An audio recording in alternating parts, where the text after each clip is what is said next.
Welcome to the Increda-dental podcast. I'm your host, Alicia Flynn. Our goal is to make a positive impact in the dental field. I have been a dental assistant, a biller, an office manager, a scheduler, a hygienist, and a dental coach, which makes me your biggest fan. My husband was in the military and we traveled all over the United States. I had opportunities to work in many different practices, and I saw incredible practices and practices that had a lot of potential within them. Thank you for joining us. Let's dive into the podcast. Welcome to the Increda-dental podcast. I'm your host, Alicia Flynn. Today, we're going to dive into case acceptance, a team sport.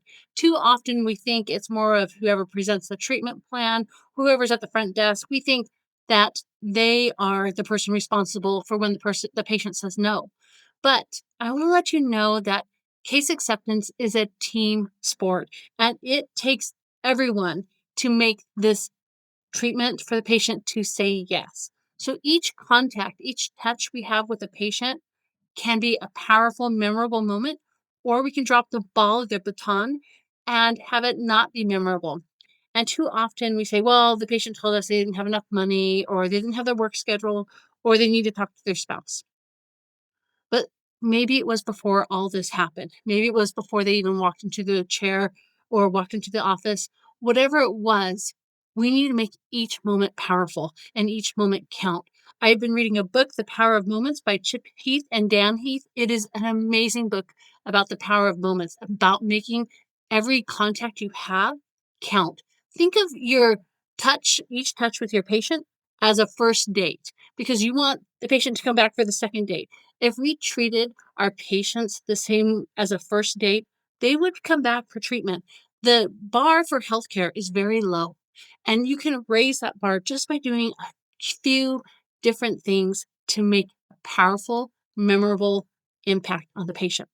So let's go through a couple examples and dive into this.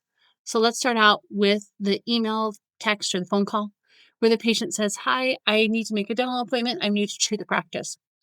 Too often we go into autopilot and we're like, okay, give me your name. When were you born? Do you have any insurance? But instead, we need to take a moment and let the patient know we're so glad they came to our practice. So take a moment and say, oh, we love new patients. We're so glad you contacted us. Are you having any problems with your teeth? Notice I didn't use the word pain because a lot of times people will downplay their pain. So you want to say, are you having any problems? Because a lot of times people call, they want a hygiene appointment. They want to get their teeth cleaned, but they didn't tell you right away that it's been 3 years since they've been to the dentist and that they have a tooth that's chipped or cracked. And so you want to ask them, are you having any problems with your teeth? And then from there, you can decide together if it's better for them to see the dentist first and then get them into hygiene if there's a lag in your hygiene open appointments. But you want to get them in as quickly as possible. But as you connect with them, you want to show empathy. You want to relate to them. So if they say, yeah, I have a tooth that's bothering me, they're like, oh, I am so sorry you've had a tooth bothering you. I know what that's like. Let's get you in. You want to let them know that you're relatable. And then you want to edify your team. You want to let that patient know that's on the phone, hey, our dentist is the best in town. He will take amazing care of you. You are at the right place. So you want your patient to feel smart, to feel like they are at the right place. Then from there, when you make that confirmation phone call, you want to let them know, Dr. Jones is so excited to see you tomorrow. We are looking forward to seeing you in our practice. Let them know that we're looking forward to seeing you. Now, when the patient comes into the door, you want to make sure, too often I've seen practices, you walk in and the door, it has handprints, it's smeared, it's dirty. The waiting room is not very clean, and worse yet, the bathroom's dirty. And you want to make sure that that's not you, because we are asking this patient for a second date. And if they walk in and they see things like this, they're more likely to say no. So we want to make sure that we have patients say yes, because we are meeting them at and be above what they're expecting. So I want every member of your team to look at what can they do to make each touch point, each contact with your patient memorable and profound, and make it a powerful moment. In the back, it can be simply as offering the patient a blanket or maybe sunglasses. It doesn't have to be huge, but what it does have to be is caring and powerful. Now, once we get the patient in the chair and we're doing these special moments showing them that we are grateful to have them, then we need to see what can we do when we present treatment? How can we help them? So one thing that I really like to encourage is when you're done diagnosing with a patient, sit them up and let them know you have some treatment that needs to be done. What questions do you have for me? Answer all those questions and then ask them, are there any barriers that would be keeping you from treatment? And maybe they'll say time. And you can let them know we can divide your treatment up into small appointments or 2 or 3 large appointments. What works best for you? You can basically break down that barrier. And it's what you want to do, especially when it comes to money, because money is a tough one. When they say, I'm worried about my finances, you need to relate to them in this way. We have hundreds of patients just like you who worry about their finances. And we have different payment opportunities for you to take advantage of to help you get your treatment taken care of.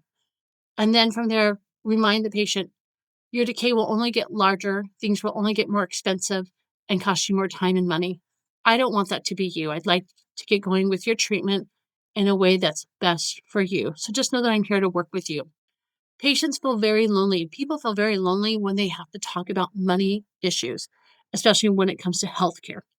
So tackle that barrier by letting them know they're not alone. This is really powerful.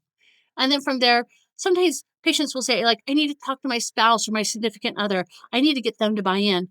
You can tackle this as the provider and say, I understand. I wouldn't want to pass this bill before my wife without talking to her or my husband or my partner. I would agree with you. So what I want to do, let's have you come back in 2 weeks. I'm going to get your treatment together, all together, the pictures and everything, and we'll meet together and we'll go over and answer any questions they might have because I want to get you healthy. And I'm sure that's what they want too. So you want to tackle each barrier to meet the patient where they are and to also show that you care. Because if we wait until they're at the desk, we've done the treatment plan acceptance and in the waiting room, not in the waiting room, excuse me, in the operatory or the consultation room, we've already dropped the ball.